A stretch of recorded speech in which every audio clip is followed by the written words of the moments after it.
नमस्कार। Chandrakant B Bhatt America से। कितना सारा समाज दुनिया भर में है जहाँ लग्न और तलाक समाज इकट्ठा होता है और उसके बीच तलाक कर देते हैं। अलग अलग समाज की अलग अलग पद्धतियाँ। इंडिया में भी फैमिली कोर्ट्स हैं, अमेरिका में भी कोर्ट्स हैं तलाक के लिए। सब जगह मैंने देखा। कितने भारत में तो फैमिली कोर्ट में जब केस चलता है सालों साल चलता है, बुढ़े हो जाते हैं, फिर शादी भी नहीं कर सकते। मैंने कितने लड़का लड़कियों को समझा के कोर्ट में जाकर जज को रिक्वेस्ट करके उसका जो तलाक की प्रोसीजर करवाई थी। और उसमें कभी कभी जो एडवोकेट्स होता है वो अपनी फीस नहीं मिलती है, उसको रस नहीं होता है, तो तलाक नहीं हो सकता है। वो भी मैंने देखा। लेकिन उसको बाईपास करके मैंने कितने सारे लड़का लड़की की ज़िंदगी, क्योंकि इसको समझाता था कि भाई तुम अगर तलाक के लिए 10-15 साल कोर्ट में लड़ेंगे फिर क्या, आपका बच्चों का क्या? अगर बच्चे नहीं हैं तो आप शादी कैसे कर सकेंगे? तो तलाक की सुनवाई से ठीक एक रात पहले एक औरत ने अपनी कहानी कही कि मैंने अपने पति को बिस्तर पर बुलाया, उससे वो चीज़ दिखाई जिससे उसका चेहरा सफ़ेद पड़ गया। सिर्फ 30 मिनट बाद वह मेरे सामने घुटनों पर गिर कर वापस आने की भीख मांग रहा था। थोड़ी सी गलतफहमी, माँ बाप, सास ससुर और घर के लोगों के प्रॉब्लम्स के बीच औरत का अहंकार, पुरुष का अहंकार, दोनों का स्वभाव तलाक के लिए जिम्मेदार होता है। लेकिन तब तक बहुत देर हो चुकी थी। वो औरत का नाम उसने बताया, मैं नाम नहीं दूंगा। मैं तो कुछ पढ़ता हूँ उसमें से मुझे अच्छा लगता है तो आप तक पहुँचाता हूँ। और मेरा नाम जो मैंने कहा कि उसने नाम लिया, समझो कोई भी नाम है। और यह कहानी है मेरे 6 साल के विवाह, मेरे टूटने, मेरे उठ खड़े होने का समय का सफ़र, और मेरे स्वतंत्र हो चुके पति, उसका भी नाम उसने दिया। उसकी सबसे बड़ी हार थी। और मेरी और जो पुरुष उसका पति की शादी कभी सबकी ईर्ष्या थी। वह दिल्ली का एक प्रतिभाशाली आर्किटेक्ट था और मैं इंटीरियर डिजाइनर की दीवानी थी। और हमारा प्यार कॉलेज में के दिनों में शुरू हुआ था। कभी कभी कॉलेज में, कभी कभी देखो शेरियों में, कभी कोई जगह पर प्रेम, जो हम प्रेम कहते हैं वो हो जाता है। मैं इसे प्रेम नहीं कहता। तो वो लड़का उसकी उंगली पकड़कर कनॉट प्लेस की सड़कों पर घूमता और ऊंची इमारतों की तरफ इशारा करके कहता, एक दिन मैं अपना घर खुद डिजाइन करूंगा और उसमें जान तुम डालोगी। और उसने ऐसा किया। बहुत सारे लोग सपने देखते हैं लग्न के पहले, प्रेम करने के पहले, और प्रेम करते वक्त सपने दिखाते हैं। आज के राजकारणी लोगों को कितने कितने सपने दिखाते हैं। 15 लाख तुम्हारे खाते में आ जाएंगे, 10,000 जैसे अपने बाप की तिजोरी हो, अपने घर की फैक्ट्री में से दे, बिजनेस में से देते हो, 10,000 रुपया दे के वोट खरीद सकते हैं। ये भी देश है। फिर दक्षिण दिल्ली में एक छोटा पर बहुत खूबसूरत घर उसने बनाया। वह अक्सर कहता, तुम बस मुस्कुराती रहना, बाकी दुनिया मुझ पर छोड़ दो। मैंने उस पर यकीन किया। अपना सपना खुद का ब्रांड खोलने का दराज में बंद कर दिया। सोचा परिवार सबसे पहले, लेकिन समय वही सबसे बड़ा सच दिखाता है। लड़का बदलने लगा धीरे धीरे, खतरनाक तरीके से। रातें देर तक बाहर रहना, अजीब बहाने, ठंडी बातें करना। और एक दिन उसकी शर्ट पर एक ऐसी खुशबू मिली जो न मेरी थी न उसके दफ्तर वाली किसी महिला की। उसका फ़ोन हमेशा उल्टा रखा होता। कोई मैसेज आए तो वह बालकनी में जाकर फुसफुसाते हुए बात करता। एक रात उसका फ़ोन मेज मेज पर बजा। मैंने देखने की कोशिश भी नहीं की थी, लेकिन स्क्रीन पर नाम चमका, कोई लड़की का, और नीचे सिर्फ 2 शब्द, मिस यू।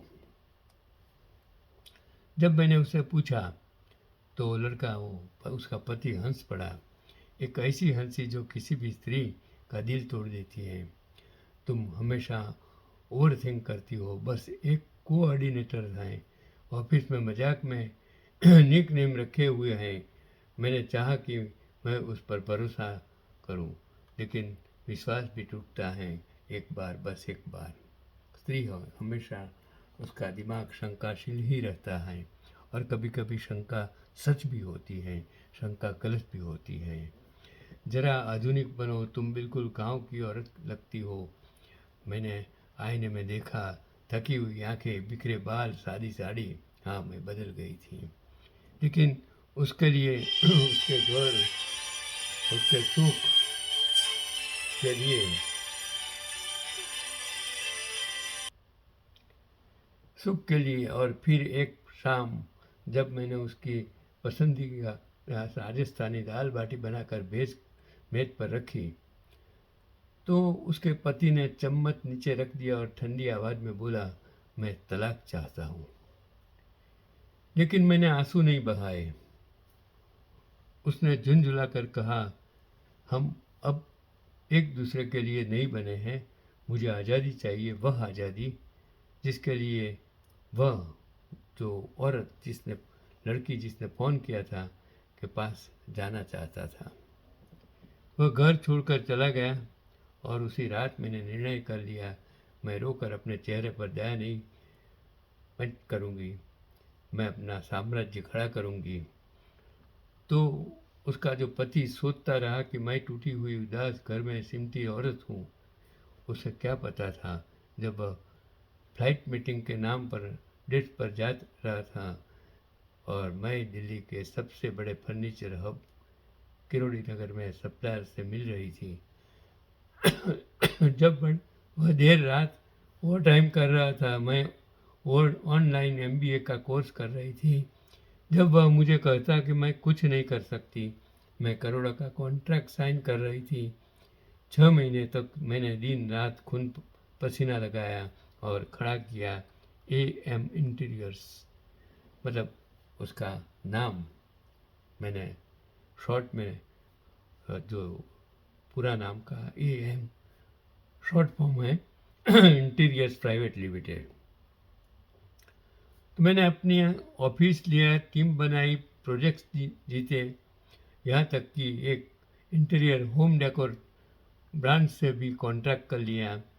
और उसका पति, उसे लगा कि मैं कभी भी कहीं वही सिंपल गृहिणी हूँ। तलाक से एक रात पहले जब घर बिल्कुल खामोश था, मैं नीचे आई और कहा, उसका पति का नाम कर बुलाकर उसको कहा कि चलो ऊपर चले, मुझे कुछ दिखाना है। वह थका हुआ और चिढ़ा हुआ बोला, ड्रामा मत करो, सुबह कोर्ट जाना है। लेकिन फिर भी मेरे पीछे आ गया। मैंने लाइट धीमी की, लैपटॉप को टीवी स्क्रीन से जोड़ा और प्ले किया एक शानदार प्रोफेशनल विज्ञापन, लग्जरी फ्लैट्स, खूबसूरत इंटीरियर, परफेक्ट लाइटनिंग, उत्तम प्लानिंग। तो उसका पति धीरे धीरे स्क्रीन के पास झुक गया। फिर उसके चेहरे पर हैरानी फैलने लगी। विज्ञापन खत्म हुआ और उसके बाद स्क्रीन पर आया, AM इंटीरियर डिजाइन बाय। वो औरत का नाम था, उसका पत्नी का नाम था। और फिर मेरे ही फुटेज, मैं टीम को निर्देश दे रही थी, मीटिंग्स ले रही थी, ब्लूप्रिंट्स अप्रूव कर रही थी। एक आत्मविश्वासी, स्टाइलिश, सफल महिला। और जो उसके पति के मुंह से आवाज़ ही नहीं निकली। आखिर उसने कांपते स्वर में कहा, ये सब तुम्हारा है? मैंने शांत हंसी के साथ कहा, हाँ पतिदेव, 6 महीने, तुम्हारी आज़ादी के 6 महीने मैंने अपनी दुनिया बना ली। और फिर आखिरी बार जो लड़की जिस जिस कंपनी में इंटरव्यू दे रही है, वे कई कंपनी है जिस कंपनी की मैं फाउंडर और सीईओ हूँ। तो उसका पति के चेहरे पर रंग उड़ गया। वह मुझे घूरता रहा जैसे मुझे पहली बार देख रहा था। फिर वह मेरे सामने घुटने पर बैठ गया और उसको कहने लगा कि मैं गलत था, कृपया हमें एक मौका दो, मैं तुम्हें खो नहीं सकता। मैंने उसका चेहरा देखा। पहली बार वह सच में टूटा हुआ दिख रहा था, लेकिन मेरा दिल शांत था। बिना किसी आंसू के मैंने उसके हाथ हटाए और धीरे से कहा, तुमने आज़ादी मांगी थी, अब मैंने तुम्हें आज़ादी दी। अब तुम उस आज़ादी को खुलकर जियो।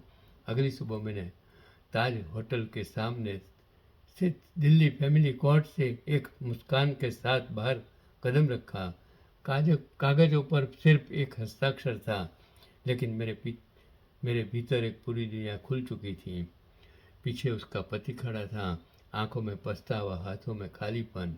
मैंने एक बार भी पीछे मुड़कर नहीं देखा। नया सूरज, नई हवा और वो नई स्त्री। मैं अब सिर्फ उसकी गृहिणी नहीं थी, मैं थी एक स्त्री, परफेक्ट स्त्री, जो जो हिम्मतपूर्वक अपने आप को खड़ा कर की साम्राज्य बना सकती थी। आप भी कर सकते हो। तभी मैंने मेरे जीवन में यही सोचा कि अगर दुनिया में अपने कुटुंब को, अपने बेटे को, अपनी पत्नी को, अपने भाई बहन को अगर आप पढ़ाकर मजबूत करेंगे, तो कभी भी ये लोग मिल्कियत के लिए झगड़ा नहीं करेंगे, मिल्कियत के लिए कुछ कोर्ट तक नहीं जाएंगे। अगर जीना है, लग्न जीवन अच्छी तरह जीना है, तो कॉम्प्रोमाइज़ कीजिए, एक दूसरों को समझिए। गलती दोनों की हो सकती है, लेकिन माफ़ करना सीखिए। टॉलरेंस, सहन शक्ति, अपने बच्चों के साथ भी अगर टॉलरेंस नहीं रखेंगे, तो बच्चे भी आपके साथ नहीं रहेंगे। समाज में जहाँ भी, जिस तरह जहाँ भी आप काम करते हो, संस्था हो, समाज हो, देश हो, कुटुंब हो, कॉम्प्रोमाइज़ करना सीखो, सहन शक्ति रखिए और उसके साथ ईमानदारी और मानवता। सबसे बड़ी चीज़ है ईमानदारी और मानवता। अगर वो नहीं है तो आप जीने के लिए इंसान नहीं है, और अगर आप इंसान नहीं है तो आप में इंसानियत कहाँ से होगी। यही आज का पैगाम।